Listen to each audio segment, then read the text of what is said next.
प्यारे साथियों नमस्कार। उत्तर प्रदेश पुलिस की दृष्टि से एक इम्पॉर्टेंट टॉपिक है जीएसटी, जिससे संबंधित 15 महत्वपूर्ण क्वेश्चन हम इस वीडियो में करेंगे जो आपके लिए बहुत इंपॉर्टेंट हैं। तो चलिए देखा जाए। सबसे पहले जीएसटी का फुल फॉर्म होता है goods and service taxes. GST क्या है? तो जीएसटी एक अप्रत्यक्ष कर है। जीएसटी एक अप्रत्यक्ष कर है। आज जीएसटी भारत में कब लागू की गई थी? 1 जुलाई 2017 को आज जीएसटी दिवस मनाया जाता है 1 जुलाई को। जीएसटी लागू करने वाला पहला देश फ्रांस था, जिसने 1954 ईस्वी में ही जीएसटी लागू कर दिया था।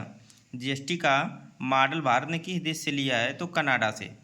कनाडा से हम लोगों ने जीएसटी का मॉडल लिया है। जीएसटी लागू करने का सुझाव किस समिति ने दिया था? तो विजय केलकर समिति ने 2005 में समिति बनाई गई थी। इस समिति ने ही हमें जीएसटी लागू करने का सुझाव दिया था। जीएसटी लागू करने के लिए कौन सा विधेयक लाया गया था? तो 122वां संविधान संशोधन विधेयक लाया गया था जीएसटी लागू करने के लिए। और जीएसटी कौन से संविधान संशोधन के द्वारा लागू की गई थी? 101वां संविधान संशोधन के द्वारा जीएसटी लागू की गई थी। अगला क्वेश्चन देखिए दोस्तों, जीएसटी लागू करने के लिए संविधान में क्या जोड़ा गया था? तो अनुच्छेद 279A को हम लोगों ने जीएसटी को जब लागू किया तो जोड़ा था। जीएसटी बिल पारित करने वाला पहला राज्य कौन है? तो असम। देखिए, बिल पारित करने वाला पहला राज्य असम है, लेकिन जीएसटी लागू करने वाला पहला राज्य तेलंगाना है। इस बात को ध्यान रखिएगा। जब बोलेगा बिल कौन पारित किया था? तो असम, लेकिन जीएसटी को लागू सबसे पहले किस राज्य ने कर दिया? तो तेलंगाना। जीएसटी के कितने भाग होते हैं? तो 4 भाग होते हैं जीएसटी के।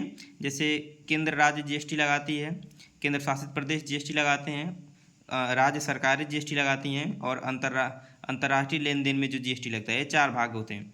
जीएसटी की कितनी दरें हैं? तो जीएसटी के कुल 5 दरें हैं। जीएसटी की 5 दरों में 0% जीएसटी, 5%, 12%, 18% और 28% जीएसटी हो सकता है। जीएसटी के क्रियान्वयन के लिए उत्तरदायी संस्था क्या है? तो जीएसटी परिषद है वह संस्था जिसके अध्यक्ष केंद्रीय वित्त मंत्री होते हैं और उसके सदस्य सभी राज्यों के राज्य के वित्त मंत्री होते हैं। जीएसटी से संबंधित नारा क्या है? तो एक देश और एक कर। जीएसटी में कितने अंक होते हैं? तो जीएसटी का जो नंबर है उसमें कुल 15 अंक होते हैं। धन्यवाद दोस्तों। इसी तरह की और भी वीडियो आपको मिलती रहेगी। चैनल को सब्सक्राइब कर लीजिए। Thank you.